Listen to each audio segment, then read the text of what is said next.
just start with the verse. Good evening.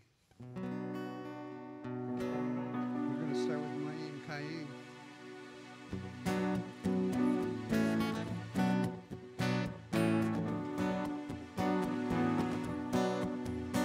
The Spirit and the Word say come.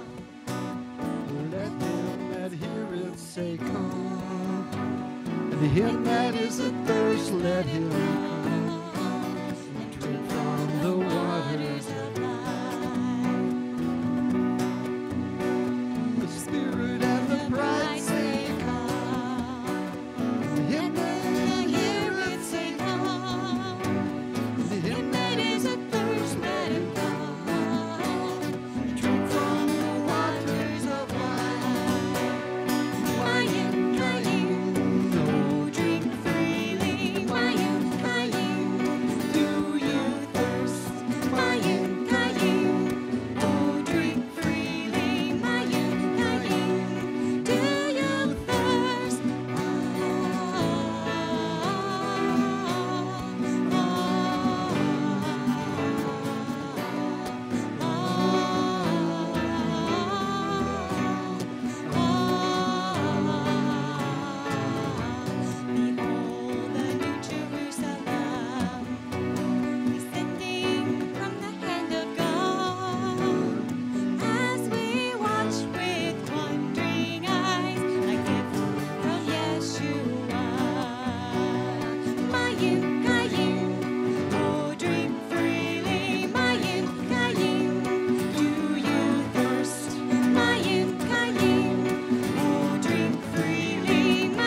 Amen. And that's a great picture that Adonai is around, the Lord is around his people like the mountains. And Jerusalem itself is a mountain city.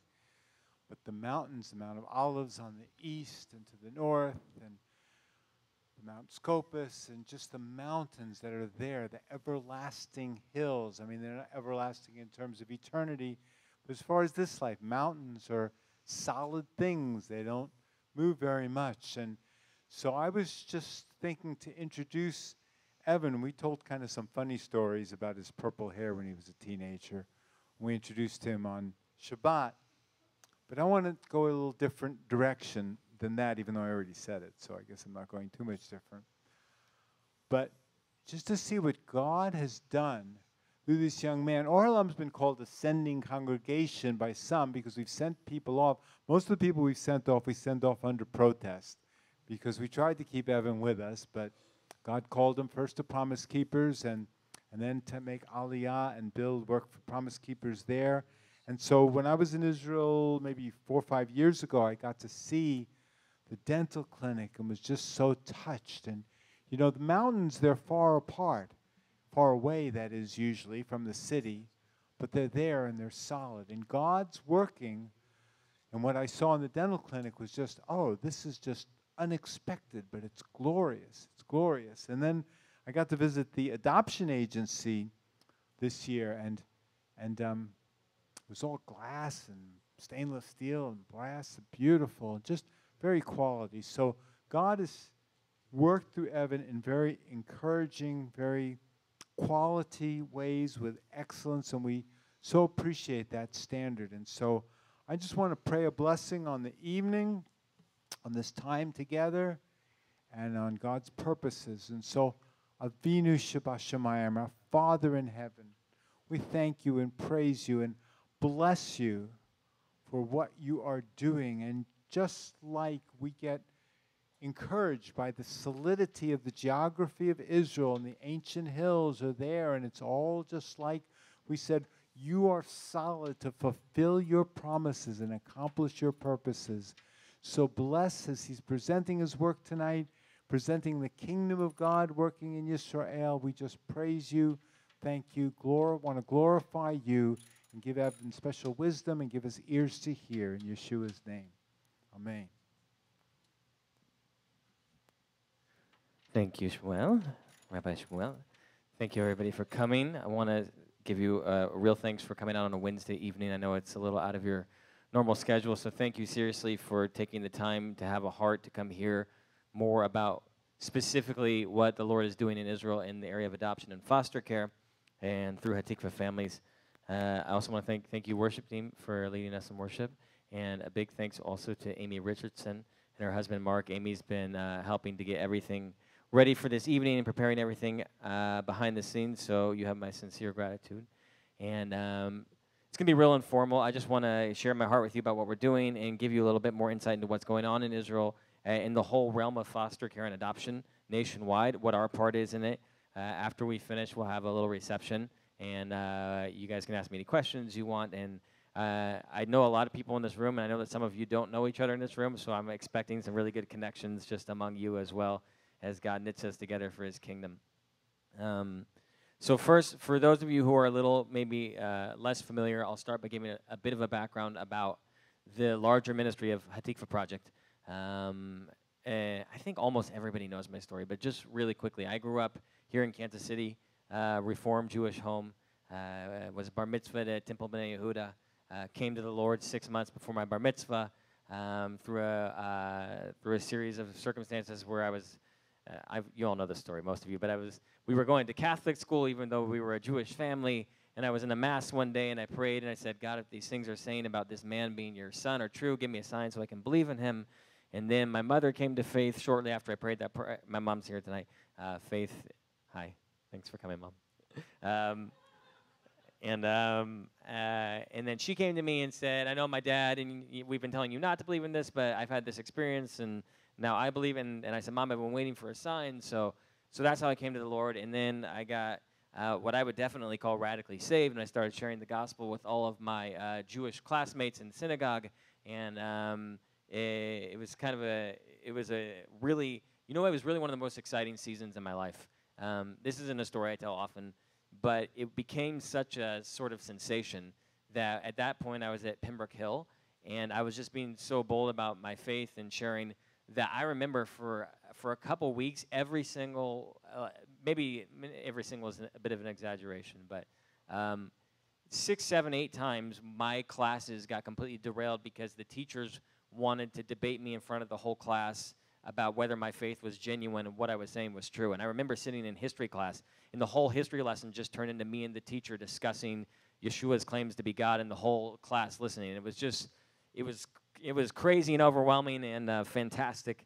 And so I came from that point just knowing in the depths of my soul that God had prepared me specifically in all of my experiences to send me to my people and to share the gospel with the Jewish people and to be a part of, as I say, the physical and the spiritual restoration of the nation.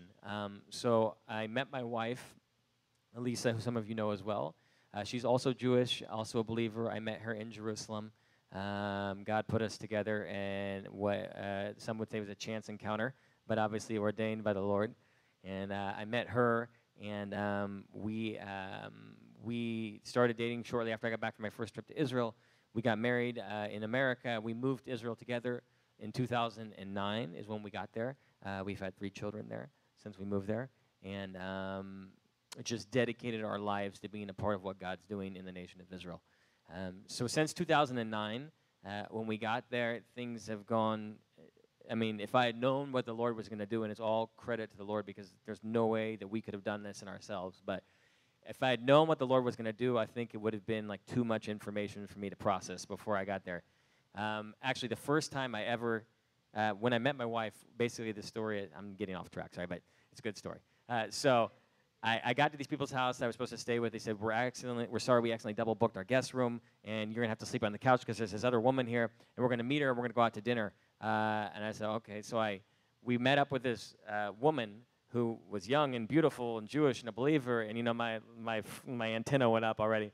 And then we went and we sat at this restaurant, and we had a first meal there, and I was just, my head was kind of spinning the whole time thinking, okay, is this, isn't this, what could this be? And had I known that restaurant, years forward, now that we have a dental clinic right next door that treats 2,000 people, our office literally looks across the street into that restaurant where we do the adoption ministry, that our congregation is up the street, that, you know, our whole lives would revolve around that place where I met my wife. It was, no, it was not at McDonald's. It was at Focaccia, if you know the restaurant, Focaccia. Yes. Focaccia Bar, yeah. And so anyway, so we've been there since 2009. Our ministry, Hatikva Project, has 3 departments now. So we have a department where we do benevolence to needy believers all throughout Israel. That's one of our departments. We have a dental department, which we're probably best known for, where we treat thousands of Israelis every year in the name of Yeshua, openly with believing staff, Jewish and Arab believers working together. We have a clinic in Jerusalem. We have one in Haifa. The government partners with us and sends people to us knowing that we're going to share the gospel with them. So that's a fantastic thing in and of itself. But the focus of tonight is our adoption ministry. So also a part of my personal history. And I hope I don't embarrass my mom by talking about her too much. But my mom's history is my history. Is that when my mom was adopted, and when I was in high school, she started looking for her birth parents, and she found them. And as the story goes, or how it turned out, is they were dating in high school. They were high school sweethearts. They got married. They gave my mother up for adoption, and then stayed together basically through college, and ended up getting married, the same mom and the same dad, and having an entire family with 4 more children, and waited their whole lives for the one that they had given away in high school to find them.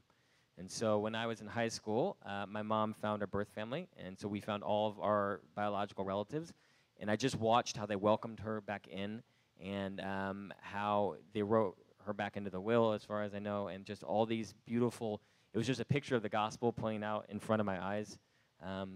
And I realized at that moment that anything I'd ever accomplish in my life was the result of one high school girl's decision to give up for adoption rather than other options, and another family's decision to take in the child that had been given and give them a hope in the future. So I couldn't be any more passionate about that. Long before I got to Israel, I wanted to do something in the area of adoption and foster. And I just feel really passionate as an organization, as an individual, that we gotta, and I said some of this at Kingdom Living too when I was there, some of you are there, that we gotta get outside these four walls as a body. We can't be a people who simply put on a religious service once a week and then look like the world the other 6 days. You know, we have to take our faith into the streets. We have to implement what God's told us to do, and I believe it's the calling of, however you say it, the congregation or the church or the body of Messiah. It's our calling in God to be the leaders in the field of establishing justice wherever we are, and especially for the widow and for the orphan. So what I want to do is go over some scriptures. I'll come get the clicker. Oh, no, I have a video first. I'm sorry. Yeah, so actually, before we go over the scriptures, I just want to show a video as an intro. This is a cool video we put together. One of the things we're doing, I'll talk more about this in the end of this, we're putting together media that's targeted towards Israelis in Hebrew to talk about the benefits of foster and adoption care. So I just wanted to show you one video, one family story we put together. It's Hebrew, but with English subtitles. So if it's hard for you to read the subtitles, you might want to scoot a little bit forward. It's not the only subtitled video I'm going to show tonight, but let's go ahead and see this video, and then we'll get into a few scriptures.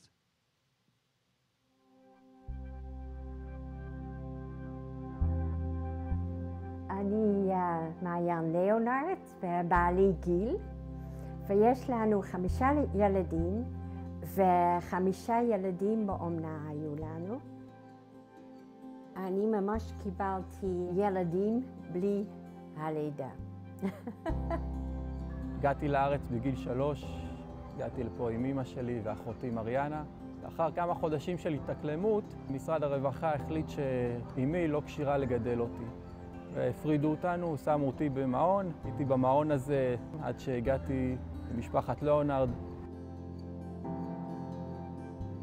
והחליטו לתת לזה ניסיון. סתיו בהתחלה היה ממש בשקט, אבל כשהוא התרגל הוא היה שמח להיות אצלנו, והרגשתי ממש כמו קיבלתי עוד בן. אני הגעתי בתור ילד קטן, ומאוד התחברתי. את כיתה א' התחלתי אצל משפחת ליאונרד בפוריה עילית, וארצ'י היה פלוס מינוס בגילי. ארצ'י הוא ממש רצה אח, אז הוא היה שמח. היום שהוא הגיע אלינו זה היה כמו שילד מחכה ליום הולדת שלו. אמא שלי באה לאסוף אותי מהבית ספר, שזה גם הופך את האירוע למיוחד, ואז בעצם פגשתי את סתיו. זה חקוק לי עד היום בתור אירוע מאוד חיובי. וזה היה כיף, כי פתאום יש לך עוד מישהו לשחק איתו, עוד מישהו לרוץ איתו בשדה, או ללכת לטיול, או לעשות רכיבת אופניים. כל הדברים שילדים אוהבים, אז פתאום אתה לא לבד, אתה לא צריך לחפש את החבר הזה או לבקש רשות, הוא שם איתך כל הזמן. ופתאום נהיה לי אח קטן. מרגע שסתיו הגיע, ממש אהבנו אותו, ובמקרה הוא לקח תמונה של המשפחה שלנו ביד, והוא אמר, אוי, אני רוצה להיות חלק מהמשפחה הזו, אז בשבילנו זה היה כמו סימן שהוא במקום הנכון. המשפחה שלנו יחסית מאוד מגובשת, ואני חושב שכשהגיעו עוד ילדים למשפחה, זה גיבש אותה עוד יותר. אבל כשאתה לוקח ילד הביתה, אז אתה בעצם מקריב המון מהחיים הפרטיים שלך. אבל מה שהילד מקבל זה כל כך הרבה מעבר, וזה משנה חיים. אני ראיתי את זה ממקור ראשון, איך שזה שינה את החיים של האחים שלי, ואני מאוד מאוד ממליץ. בטוח אני ואשתי אנחנו נעשה את זה מתישהו בעתיד. היום מקבלים ילדים באומנה, זה יותר מוקף, ללכת לטיפולים, להיות מוכנים להחזיר את הילדים בסוף שבוע להורים הטבעיים שלהם. אנשים לא כל כך יודעים את זה, אבל משפחה אומנת, להבדיל מאימוץ אולי, שיש בהן מערכת שתומכת. זה לא רק בתשלום החודשי, אבל זה גם כל מיני אירועים שמארגנים, שבתור אח אני חוויתי אותם בתור משהו אדיר. אני חושבת זה טוב למשפחה. זה ייתן את הילדים הזדמנות להיות יותר פתוחים לצרכים של אחרים, וגם לחלק את הדברים שלהם, את הצעצועים, את הבגדים אפילו, את האוכל. אולי זה לא בשביל כל משפחה, אבל אני חושבת שזה היה טוב בשבילנו. לקחת מישהו לתוך הבית ולתת לו תחושה אמיתית וסוג של משמעות, אז זה לא ספק, זה משהו חשוב וזה גם ערך מוסף, ואני מאמין שמי שעשה את זה או מי שיעשה את זה ירגיש מזה משהו ויקבל את הברכה מזה. אף אחד לא יודע איך זה היה מתגלגל, אולם, אתה יודע, קיבלתי חינוך טוב וזה היה חשוב לי, ואני שמח שלא גדלתי בפנימייה. זה ממש ברכה שיצא לי לגדול דווקא במשפחה הזאת. אם הייתי לעשות את זה עוד פעם, הייתי לקחת אולי יותר ילדים. אני ממש חושבת שזה טוב לתת את ילדים להרגיש מה זה להיות עם אבא ואימא ואחים ואחיות. אני קיבלתי אהבה, הרבה אהבה, בחזרה.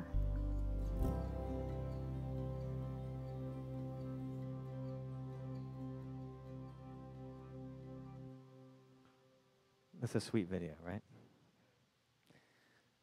So this is one of the things we're doing is that in Israel, there's just there's no voice right now for adoption. There's no voice for foster care. It's not on any political party's agenda.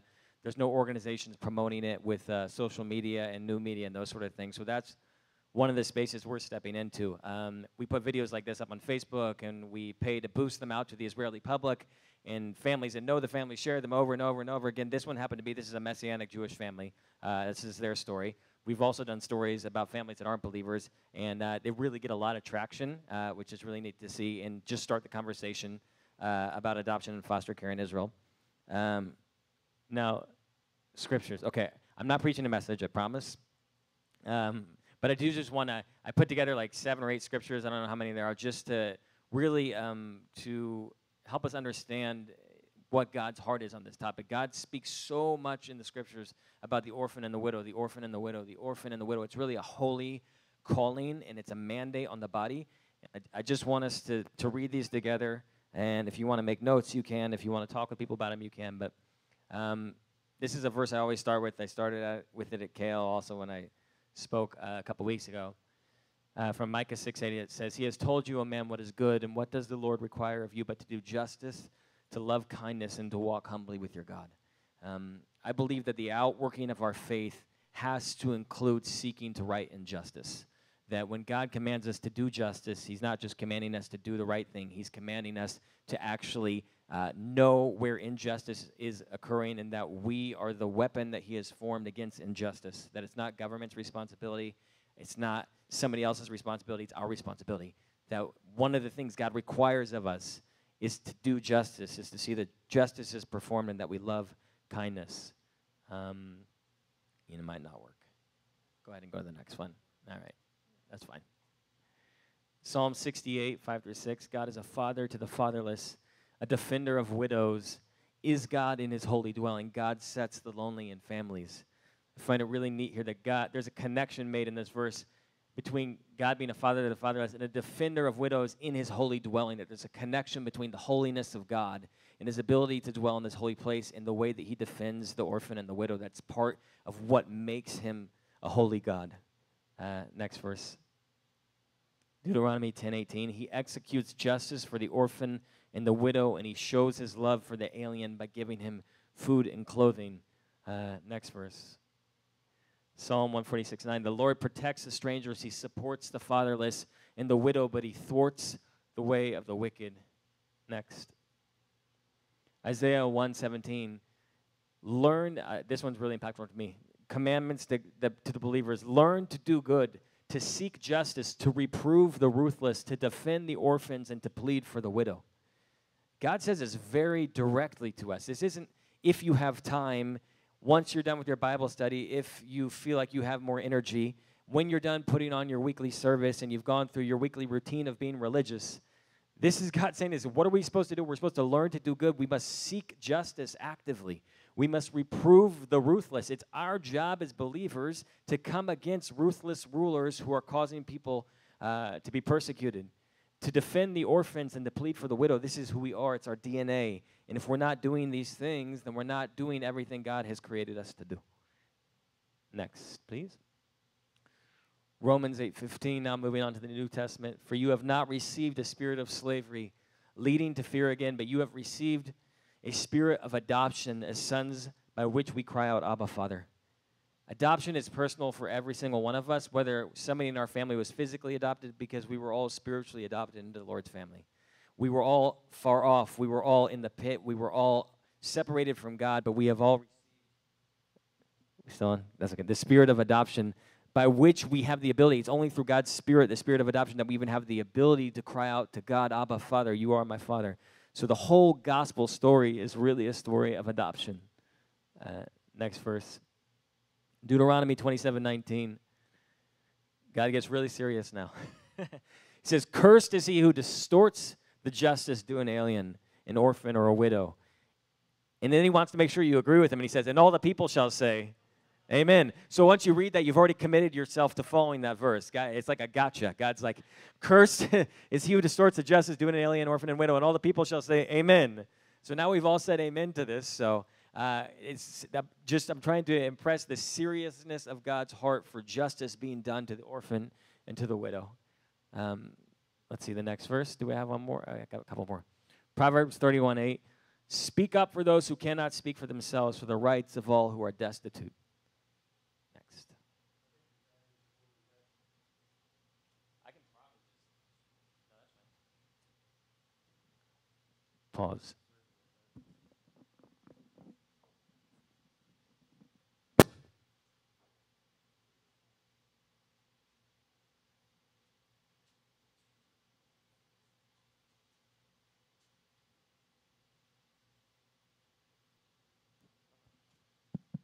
Okay. Speak up for those who cannot speak for themselves, for the rights of all who are destitute. Next slide. Okay, good. So those are the scriptures I brought. Just, like I said, I'm not preaching a sermon. I'm not even going to talk that much longer, but I just want us to feel God's heart and the weight of God's heart for this issue. Most of you are here because you already have a heart for the orphan and for the downtrodden, but just to soak it in for a second, there's a lot more scriptures than just this. This would be enough, but there's a lot more than just this about God's passion to see us as believers take up the cause of the orphan. So let's talk about the current foster and adoption situation in Israel as a nation. 10 things that you may or may not have known about adoption and foster care in Israel. Number one is there are 40 to 50,000 abortions performed in Israel every year. It's a huge number of abortions in a population the size of ours. The medical system is completely geared to push people towards abortion. So when you go, when you're pregnant, your wife is pregnant, and you go into your it's like your scheduled follow-up with your OBGYN. They have a whole battery of tests they want you to take at different periods in your pregnancy. They want to go in and take fluid from inside the sac. They want to do genetic testing prior to birth if they can, prenatal genetic testing, to give you enough information to know if you should abort or not. That's the entire purpose of it, is because the culture is bent towards checking everything, and then if there's any possibility that there might be an issue with the child, then the doctors, the whole medical system, everybody, your friends, your family, they all say you should just go ahead and abort that child. So my wife and I, when we go into the OBGYN and he says, well, now it's time to do this test, we're like, nope. Now it's time to do this test. No, now it's time to, no, we're not going to do any of the tests. We're just like, so now, after the first pregnancy, he got us, but we're just like, we don't care what it is, what situation could arrive. There is no circumstance that could arise that we would ever consider abortion. So you don't need to suggest any of those tests. And that was a shock to him. And he thought we were being irresponsible. How could you do such a thing? How could you take such a risk? My wife's father, he is a physician's assistant, and he works in Hadassah Hospital, one of the main ones in Jerusalem. And he is the one that receives all of the tissue samples and everything that's removed from people to check the tumors to see if they're benign and to give the report. And one of the things that he gets, which is very difficult for him, but all of the aborted babies have to go through him. And so he has to check all of them against the physician's prognosis. And I can tell you that a very, very high percentage of the babies did not have what they were worried that they would have. So the whole system is leaning in the wrong direction. Number two, budgetarily, we as a nation spend about 14 million shekels, NIS is New Israeli Shekel, on abortion services every year, and we spend over 400 million shekels on fertility treatments. So here we see a clear disconnect that the government is paying some people to abort their children while they're paying tons of money to help people who can't have children have children. And it seems to me to be obvious that there might be a way to take down some of both these numbers if we just pair those two people together. That the people that can't have children for whatever reason might take on the children of those that don't want theirs. But Israel doesn't see it this way. We have basically part of our healthcare package of our socialized medicine is people have access to in vitro fertilization and to fertility care. So people will try for years if they can't to have their own children, and the government really pays a lot of money to try to help them do that. So that's some budgetary stuff. Let's go to the next slide. There are approximately 300 newborn babies abandoned every year at the hospital in Israel. At the hospital, where the parents go to the hospital and deliver the baby, or they bring a baby that was just delivered outside of the hospital to the hospital, and then they just leave. 300 a year.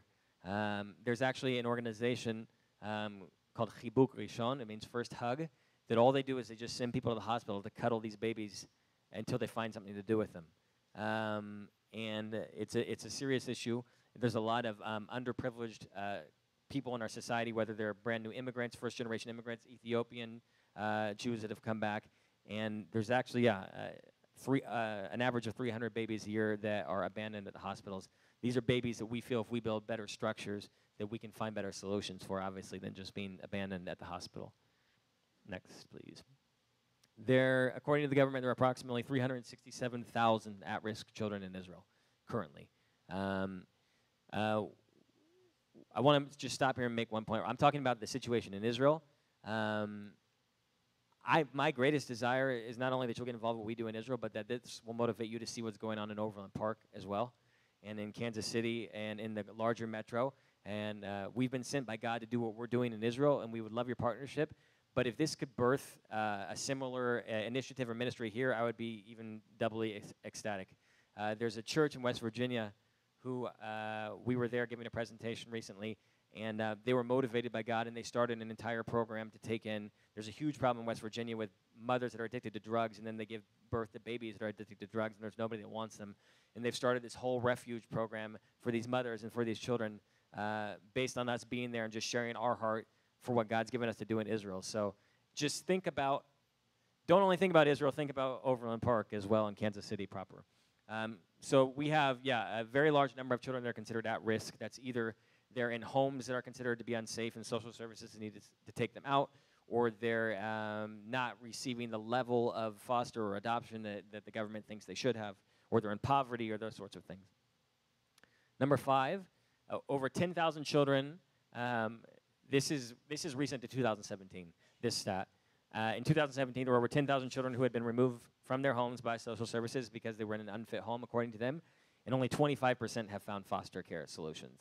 So that means that there's 8,500 kids right now that would like to have a foster home that don't have one. So there's a huge need to bring to recruit more families into the system who can pass all the government's protocols to become foster families, because there's, just to think that there's 8,500 kids right now in Israel who are hoping, for a phone call or for a visit or for a mom and for a dad, and they're not there. It's really a heavy thing to consider. Let's go to the next one. Yeah. Okay, the first foster care law passed in 2016. If you can believe it, there was no official law regulating foster care on the books until 2016. So it was sort of just put together ad hoc from the foundation of the nation from 1948 until 2016. They actually put together legislation to set some things in place legally. Next slide, please. There is no provision in that law for the amount of time given to rehabilitate the birth parents. So this is a big issue, and this is some issues where we're getting involved in some more advocacy. That basically, if a child's removed from their homes because the parents are considered to be unfit, the government has not set any cutoff that if the parents haven't given up their rights for whatever reason, and they can't rehabilitate the parents. It doesn't matter if it's been 5, 10, 15 years till the child's grown through their entire adolescence. There's no cutoff period for where they will go ahead and try to find a foster placement for the child. So the children just end up in limbo if their parents don't necessarily assign their rights to the state. So that's a really big issue that we think is unhealthy, that we want to see some change in as we move into more areas of advocacy. There's no provision in the law for single mothers and their babies. I don't know that there would be in a lot of laws, but there's this leads me to sort of an anecdote. I think I told this maybe in both places, but I'll say it again, is that there's no law or no system or nothing set in place to help deal with a single mother that wants to keep her child but might not be fit with her income or with her personal ability to raise a child. And we're really excited about this area because we have a case going forward right now that could change some things in Israel as far as it's concerned. Is that there's a young woman, she's about 19 years old, she's been dealing with substance abuse her whole life, and she has an infant, and the government wants to take, the social worker wanted to take the infant away, but the social worker and her lawyer had heard about Hatikva families, and so they contacted us to see if we could find a family that was willing to take, to foster it or adopt both the mother and the child together, so that they would take in the mom and the baby together, and then they would basically disciple them or train her into how to be a mother, and they would be her covering as she tries to figure it out, but it would be a way to keep the mother and the child together. And so we've supplied them a family, a Messianic family, that they're going through an approval process, and another Messianic single woman who's also going to move into the house to help them as well. So the paperwork's all getting worked out, but if it goes through, the social worker and the lawyer wrote an email to us saying that all of Israel will know what has happened and what we've done because it'll be precedent setting. So really, really cool that, you know, a non-believing lawyer and a non-believing child welfare system would reach out to a Messianic organization to say, hey, do you have a Messianic family that would take these two people in? So that's just really neat what's going on. Let's go to the next slide. Adoption in Israel is controlled by the government, so this is an important distinction to make. We don't have the right, and so is foster care, we don't have the right to place anybody. We're not a placement agency yet. And everything has to pass eventually through the government stamp. So we can prepare families, we can help families, we can source families, we can stand with families post, but we can't put the stamp on the paper and cause the adoption or the foster to go through. The way foster care works, though, is that Israel has, I think it was in 2014, maybe wrong in there, but they privatized foster care to the degree that they basically chose 6 or 7 different nonprofits in Israel that deal with children and deal with foster care, and they gave them the mandate in their region to be the placement agency. So there's private nonprofit organizations that the government outsources the placement of foster children to, and it is regional, so it depends on where the child is located, and those are the agencies that are working directly with us. So we've built relationship with them. They're coming to us when they need children placed to see if we have families in our system that would be willing to take the children in their unique situations. They are working with us to bring us in to help staff some of their camps. So we just staffed a whole camp. Actually, tomorrow is the beauty day we put on, but there's a camp for orphans that the biggest organization's running. And they know we're believers. They asked us all to come in and to be with the kids and to do all the activities for them. So we've been doing that this week.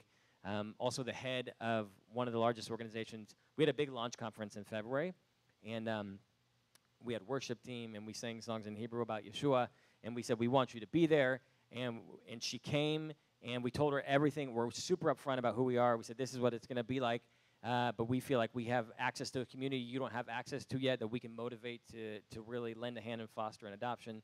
She came, she stood during our worship, she got up on the platform afterward, and just could not stop talking about how impressed she was by the organization we put together. She blessed us from the platform. She extended the hand of partnership from this agency that the government gives the authority to do foster care to our Messianic organization. God is just opening all kinds of doors. So adoption and foster care are controlled by the government, except for when they outsource the foster placements.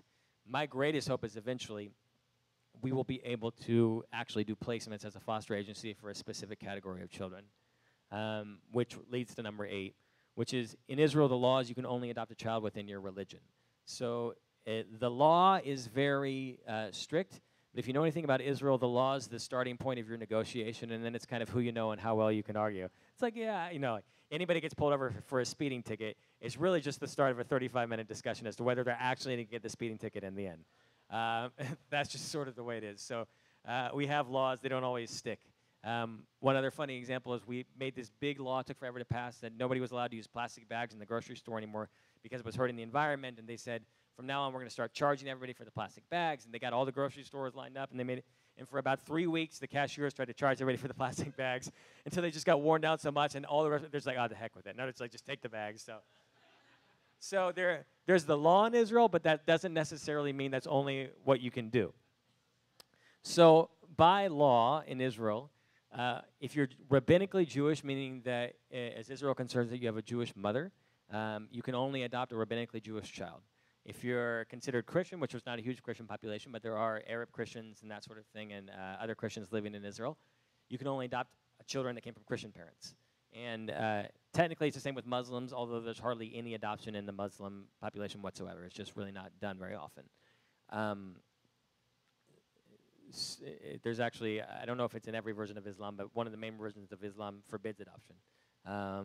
Because it messes up the tribal lineage or the inheritance or something. So there is really an issue with adoption among the Arab citizens.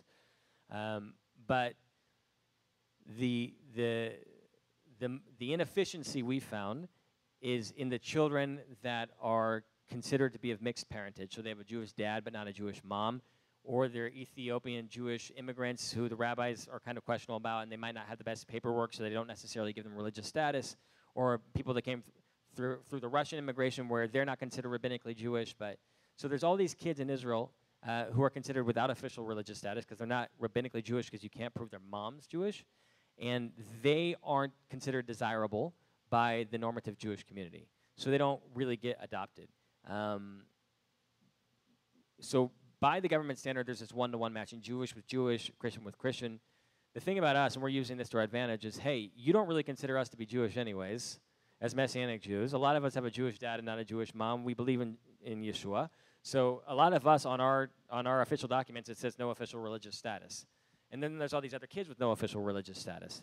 So the way we've approached these organizations is, look, we think we can be the answer for this subset of kids that nobody really wants to take, the ones that seem to stay in foster care the longest because they're not a match with these other families. So that's where we really feel we're going to get our main traction, and that's our strategy to start. Just in the actual pairing with families, Messianic families. And we think it's going to, that's what I'm hoping is that if we do it with excellence and we prove ourselves over the course of many years, that we could actually become one of the private organizations that the state gives the mandate to do placement with this group of children that are considered of no religious status. So that would be our hope. There's an average waiting period of 5 years to adopt one of these rabbinically Jewish children. So if you're waiting for a baby, and you want to adopt and you haven't been having your own children, you have to wait for up to 5 years typically until there's one available for you, while there's 367,000 other kids that are considered at risk and 8,500 kids that aren't in foster homes that should be. So there's so much work to do in the society and so much explanation to do and just a lot to be fixed that we're trying to fix. There was one other point I wanted to make about that. Yeah, one of the other things that people do is with the in vitro fertilization, they don't want to wait the 5 years. So they'll do a foreign adoption and they'll bring a child in from abroad rather than take one down the street, or they'll actually do an IVF process where either they become pregnant themselves, or a lot of Israeli families actually turn to Indian surrogates and they take the embryos they create through IVF and they put them in an Indian woman and pay her, third world wages to carry their child, and then they fly to India and pick the baby up when it's ready. So there's just these crazy things where it's like the solution is right in front of us, so we're trying to counsel people in the right direction. And is there one more? I think there's one more. Very little support is provided to families post-adoption. So that's one of the things that we really want to kind of corner the market on as well, is with more instructional materials and with more financial support as well. Both in the case of foster and, in the case of foster, when you foster children, the government does provide a financial stipend per month for the fact that you're fostering a child. but all the surveys are unanimous in the fact that it doesn't come near covering the actual cost of raising the child. And in Israel, although our nation as a whole does well, the average working family is very, very stressed financially. So the financial burden to taking on another child is a legitimate barrier to them actually having the faith or the courage to step out and do it. So one of the things we do through Hatikva Families is we commit, and we're just going, it's only been since February we've launched it, so we're just moving people through our pipeline. I'll show you one more video in a second. Any families that go through us that become a part of our network, we will give them a monthly stipend to actually cover the cost of the foster child, and then with adoption as well. So with adoption, once the adoption process is over, the government doesn't give you anything. So it's just that child is yours as if it had been yours from the beginning. And so a lot of people are nervous to go that route too because of the financial implications. That's another area where we're willing to support monthly financially families that are adopting. So just in a recap of all the different areas we're going into, we have, so we'll see this video, but we have built an entire department where we have 2 Messianic Jewish Israeli licensed social workers on staff. We reach out to create a pool of Messianic families that are willing to start one thing or another throughout adoption. We are just about to finish the first 6-week training course in Hebrew on how to deal with childhood trauma. We've been working on that for several months. We're going to produce really nice video sessions of it. We're going to train trainers around the country throughout the network of Messianic congregations to train people in their area. Just a lot going on. So I'm going to show one more video. This is also in Hebrew, but this is another video that we show at our conferences in Israel, and we send to the believers, and we put out on social media to sort of show people what we're offering. So if you can read the subtitles, read along with us.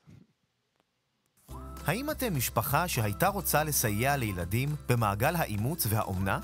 כיצד ניתן להפוך לאחת ממשפחות התקווה? ומה הכוונה בלהיות כזו? אנחנו שמחים ששאלתם. משפחה המעוניינת להיות אחת ממשפחות התקווה פונה אלינו, אל משפחות התקווה. יחד נבחן את המסלול המתאים עבורה. משפחה מארחת, מאמצת או אומנה, או מסלול נפרד ואחר עבור משפחה תומכת. לאחר שיקבע המסלול המתאים, תעבור המשפחה לבדיקה מטעם הרשויות. עובד סוציאלי מטעם משפחות התקווה ילווה את המשפחה בכל תהליך הבדיקה, אך רשויות המדינה הן האחראיות הבלעדיות לקבלת החלטה סופית באשר להתאמתה של המשפחה. משפחה אשר עברה את התהליך בהצלחה תעבור קורס הכשרה של 6 שבועות על מנת להכין אותה לקבלת ילד חדש לביתה. הקורס יקנה כלים שונים ופתרונות להתמודדות, גם עם הסמכות וגם עם האתגרים שיעלו בהמשך הדרך. בסיום הקורס תהפוך המשפחה לאחת ממשפחות התקווה, ולאחר שתקלוט ילד אל ביתה, תספק משפחות התקווה תמיכה מתמשכת של עובד סוציאלי, קהילה תומכת של משפחות ותמיכה כספית לפי הסבירות הנדרשת. ולעולם תשנו את חייו של ילד שבאמת ובתמים זקוק לכם.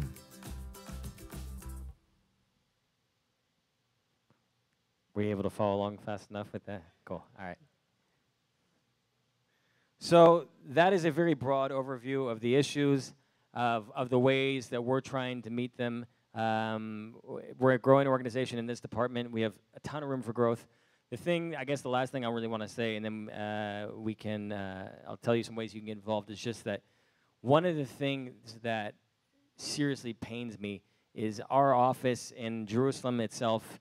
There's a valley right outside the city where thousands of years ago the Jewish people used to sacrifice their babies to Baal. And God kicked us out of the country because we did that, and we didn't get to come back for 2,000 years. And the fact that we've come back and it's in a different package, but we're going back to the things that we used to do, I know is odious to God, and it's disgusting. And I feel the personal mandate of God to be a part of changing that. That we're back and we're going to be different this time. That, there's a remnant in the land this time. There's a growing body. We're not going to do that. We are going to honor the Lord with our children, and whatever we can do to reverse that trend in an Israeli society, to open their eyes. That's one of the things we want to do to open their eyes to the fact that Israel says, they always say, oh, we're the culture that loves life more than anybody else. We're the culture that loves life more than anybody else, and we would sacrifice 500 of our soldiers to save one civilian life and all that. Yeah, but except for this, Except for this, you're willing to turn a blind eye to, and just like we did the sins of our forefathers, we're doing it again. So we can't say we're the people that love life when we're killing our own children. And so I don't know what time the God's going to give me the platform to speak that message publicly, but I'm sure it'll come. And just to call our nation to repentance and to tikkun, to like a switching of our ways to say, no, we're not going to fall into that trap of sin that we were in before. And as a part of the purification of the land and the preparation of it for the Lord to come back and to reign. And obviously, it's deep and it's passionate and it's a prophetic work. So how can you get involved? Number one is seriously consider starting something in your area. Do you have a question, Ted?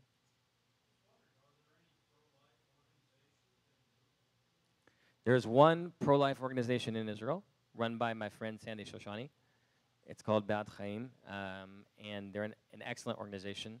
And they have a crisis pregnancy center, similar to the model that Amy runs at is it Rachel House? Rachel House.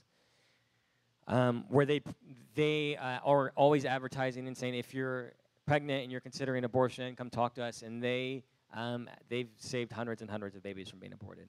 They're an excellent organization. I couldn't recommend them any higher. And we really see ourselves working in partnership with them. That one of the things, right now they can give counsel, they can give prayer support, they can give diapers and basic necessities. But they can't show a mom that if you're not ready for your child, that this child will have a future. So that's where we come in, is on the back end of that as well. Is we don't want to take over that area. We want to see them expand in what they're doing, but we want to be the, it's the pro-life message rings a little hollow if we're not ready to actually take the kids we don't want them to abort. So that's where we're coming in, is that if we're really going to be a people that are pro-life and a movement that's pro-life, we have to be willing to actually give the children that we want brought to life a future if their parents aren't capable of doing it. So there is a pro-life organization. But other than that, there is not a single political party in Israel that has anything in their platform ever discusses abortion, ever discusses adoption, ever discusses foster care. It's just not on the agenda. All these social issues that are such a part of the conservative agenda in America and politics, whether you're pro or anti-homosexuality or God in the classroom or pro-life, these are not political issues in Israel. They're just left out of the realm of politics pretty much. And so we have an in with one of the Israeli parties called Yesh Atid. They had to cancel the last second, but one of their ministers of Knesset almost came to our launch conference as well to support us. I think at the last second she might have gotten cold feet because of who we are. But yeah, so we got a lot of work to do as far as this movement's concerned in Israel. So ways to get involved. Number one, if God's moving on you and is burning your heart, start something here. Number two, if you want to get involved specifically in what we're doing in Israel, we really can't keep up with the growth of our organization, our budget right now. So we would love committed financial support.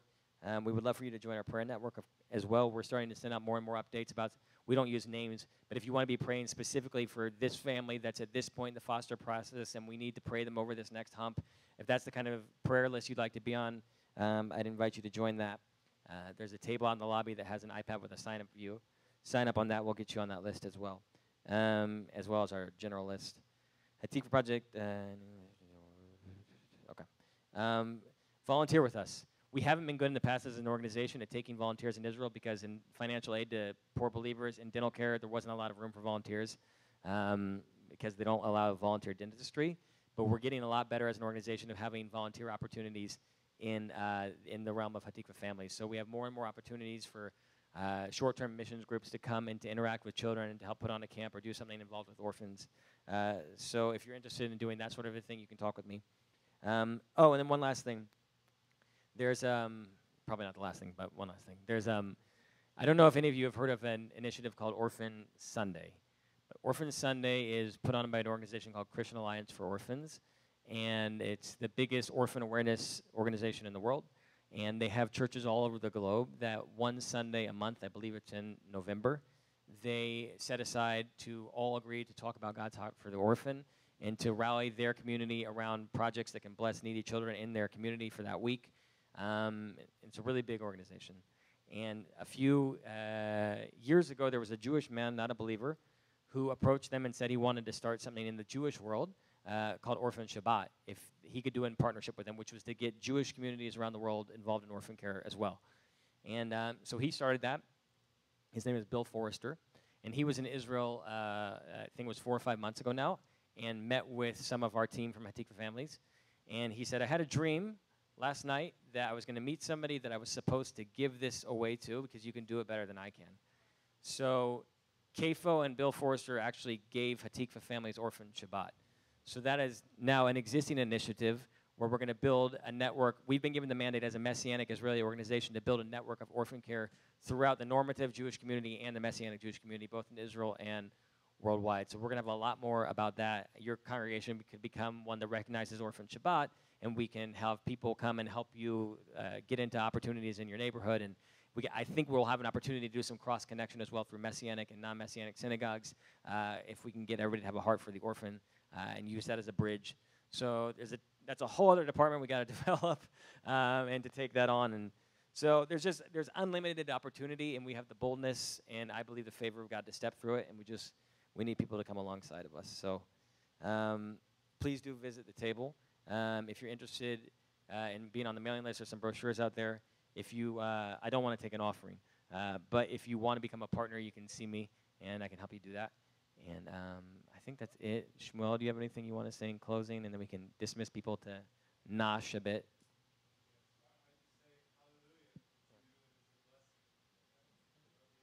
Do you guys want to do 10 minutes of Q&A before we do food? Let's do it this way. We can dismiss anybody who wants to be dismissed, and if anybody wants to stay and ask questions, I'll stay here and ask some questions. Sure. If you have a question, raise your hand. And Tom, yes, sir. This is Tom Blake. He's on the board of Hatikva Project. Will you speak to, I can't remember the number, but it's very small, maybe you know what it is, of adoptions per year, and then speak to why it is so small, and then what Hatikva is doing and wants to do to address that. Yes. Okay, so Israel, on average, we showed the stat of 40 to 50,000 abortions. That is as opposed to 120 on average successful adoptions a year. So 120 in a year in the whole country, or how many adoptions get approved. And that's because of the whole logjam of the religious requirement and the babies getting aborted and the families waiting for 5 years and everything. So it's going to take God's help to move that number. But one of the things that we need to do is change, through media and through advocacy, we need to change the heart of the culture.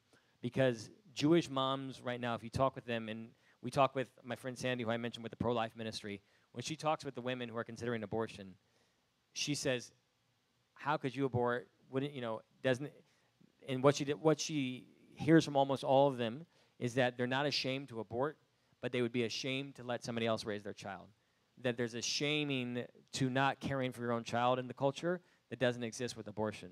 So there's a whole cultural sea change that needs to happen in Israel, and I think that believers are the ones who can lead it. Yeah.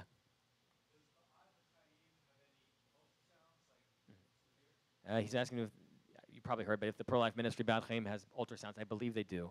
I'm not positive. I know they have in the past. I believe they still have them. I think every once in a while they need to find a new tech to come and volunteer and run them or something like that, but I think they have the machines. Yes. The babies that are like the secular Jewish babies, that their parents, or maybe it's just a single mom or whatever, so they fall into that same group that has to be adopted by like Orthodox Jewish families. Good question. I'll clarify. It's not dependent on the level of religiosity. So it doesn't matter if you're Orthodox, conservative, Reform, secular. There's not a lot of Reform in Israel anyways, but it depends solely on if your mother is Jewish.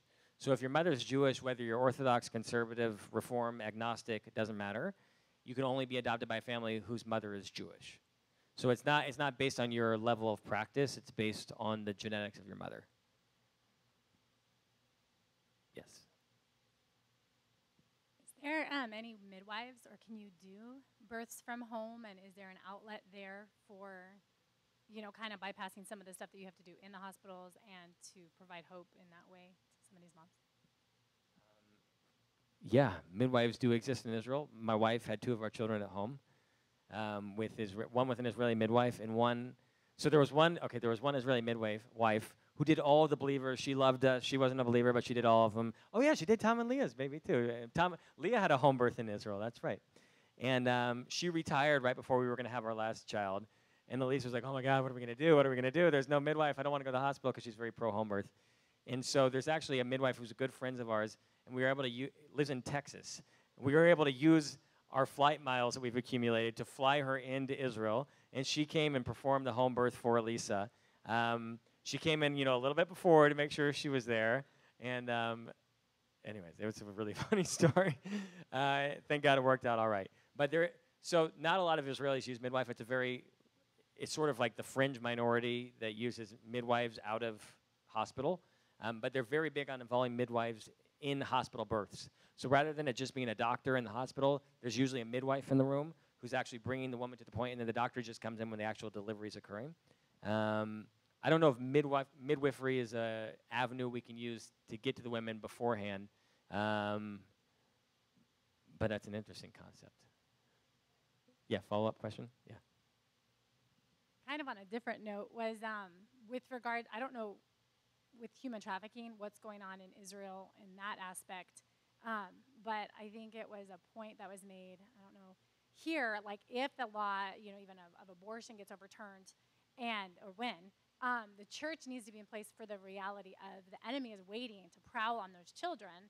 And it just kind of evokes something in me like, not on my watch, but I think there's I don't know, is there a reality in Israel for that? Like if things start turning and people start there's less abortions happening, and do you see the enemy waiting to try to take those kids, and like how that would happen or through human trafficking, and is that even prevalent in Israel?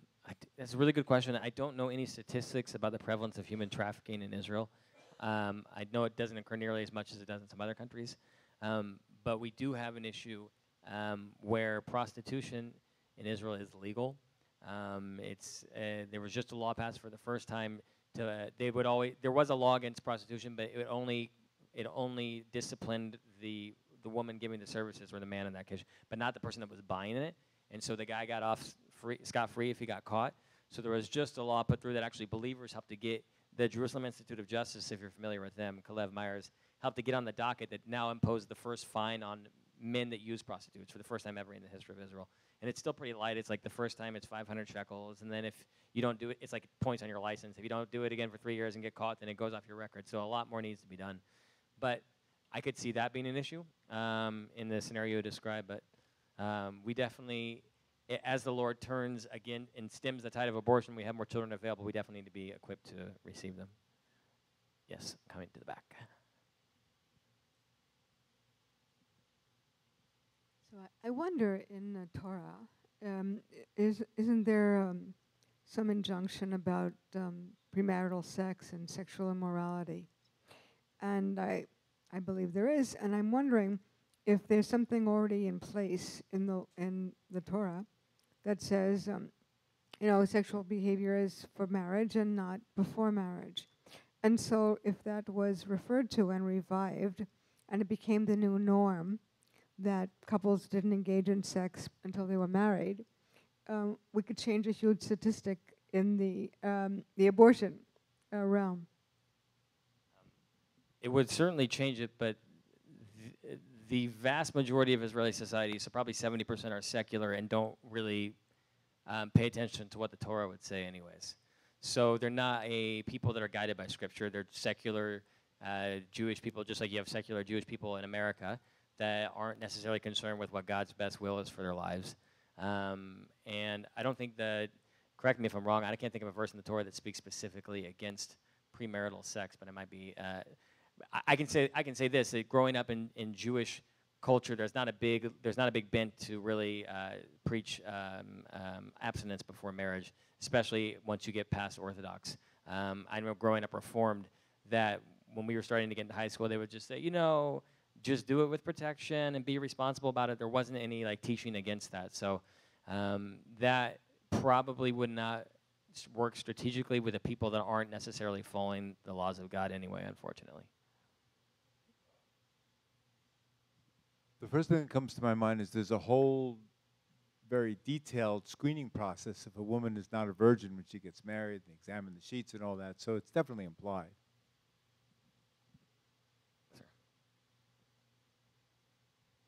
Do you have any testimonies of people coming to faith, you know, children that are adopted to Messianics or anything like that? We will have them. But we only launched in February, so it's brand new. So we have about 10 families that we've recruited that are in various stages of the pipeline for foster or adoption or emergency shelter. So we have complete confidence that we will have those yet. We're actually supporting some Messianic families also. There was just the first Messianic Jewish family that said on the papers with the Children's Services that they're a Messianic Jewish family, and they were able to adopt Jewish children. So like I said, the laws, it doesn't always make it 100%, so we're absolutely confident that those testimonies will be coming. Yeah. You talked about the babies that were abandoned at the hospital. Do they have like children's homes or holding places where they go? Yeah, so Israel has no lack of facilities. So it's not a country where children are on the streets. So we have some traditional orphanages, and then they move the kids, once they get a little older, the majority of kids that are not in foster homes are in big boarding schools. So they have boarding schools that are just full-time residency, and they have programs for them, and they study there, and they live there, and they just don't have connection with a family. So that's the way that Israel is housing the majority of its orphans and its at-risk kids, is in these boarding schools.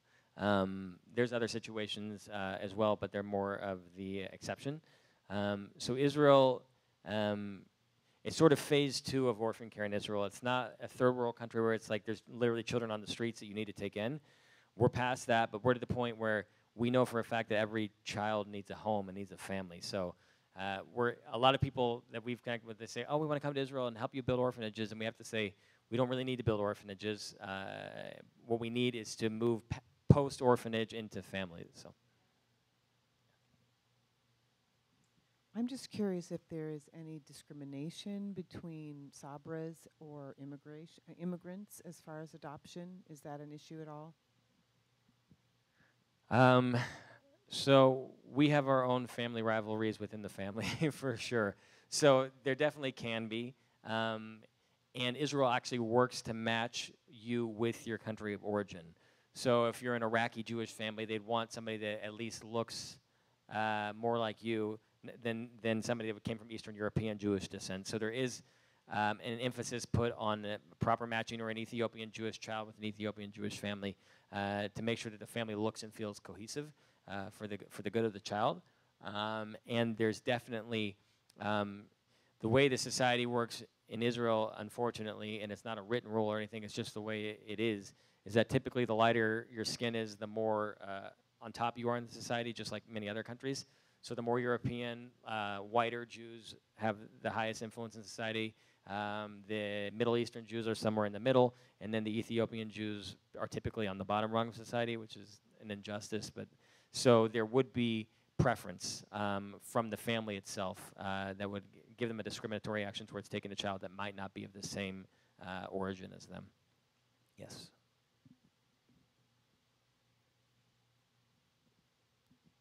To answer the question about the regulation for sexual purity from the Torah, it's in Deuteronomy chapter 22, verse 13 through 30. Thank you very much. Yes, coming back over there. Maybe let's take 2 more questions, and then we'll let everybody get up and break and mingle.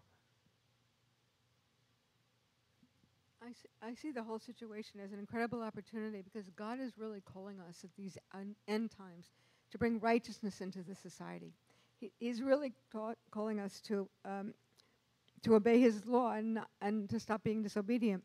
So here I think that we have an incredible platform to really initiate what this gentleman was just talking about in Deuteronomy, to really start speaking the will of God for how He wants people to be as His children. And so I think this issue can be actually helped if we start going back into saying, oh, we're here to please God. This is what our society is all about. we're going to become righteous people, and in righteousness and God's righteousness, we're doing it His way, not our way. So we have to change our behavior because it's not exactly what He wants. And every time we do what He doesn't want, what does He do? He punishes us, of course. And so we're going to stop the punishment, and we're going to do the right thing. And so we're not going to do the thing that He doesn't want. So we're going to stop our sexual immorality, and we're going to stop doing what He doesn't want, and we're going to get blessed. And so we had that as a platform, as part of the platform of what you were doing in other organizations. Well, God would be so happy, and we would be doing better. Amen. I agree with that. One more? Is there one more? That doesn't have to be. Okay. Thank you so much. I'll be here to answer anything else by the time. Thank you very much.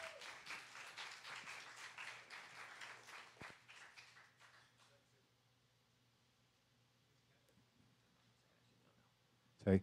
Okay, well, it's sort of an in-house memo, but we're continuing to have prayer every night at 7 o'clock where we're having this 40 days of fasting. Some are fasting different levels, but if you saw Lou Engel's message at the Messiah Conference, we're looking for God to break through in the Jewish community, in our lives, and our families. And so for our HaOlam and, of course, Kingdom Living and anybody else is invited. And tomorrow night is Jude Mahoney. You lead Thursday night. And you'll be back there in the children's wing, which I managed to forget all about last week, and I was waiting for you in the library. So, yes, we'll be in the children's wing tomorrow night for everyone to join us, and then Friday and Saturday as well. So God bless you. And let's just reach out hands to Evan, pray for him. Hallelujah. Amen. Avinu Shabbat, as we said at the beginning, we just thank you for what you've done in Evan and Elisa's lives and the work you've raised up through them. And we just pray in the name of Yeshua, you continue to work, overcome every obstacle, every difficulty. And there's just such a plethora of difficulties in Israel. And we thank you for the difficulties. We thank you for every challenge. We thank you for life. Am Yisrael Chais. What we sing, Am Yisrael Chai, and we can apply it in this new dimension. The people of Israel that are in the womb, that there's a culture of not just death, but just not caring. They're not significant. We just pray that would be reversed, and Am Yisrael Chai, Israel lives, would be true from conception on Yeshua's name. Amen. I'm going to do something I think everybody in the room wants to do.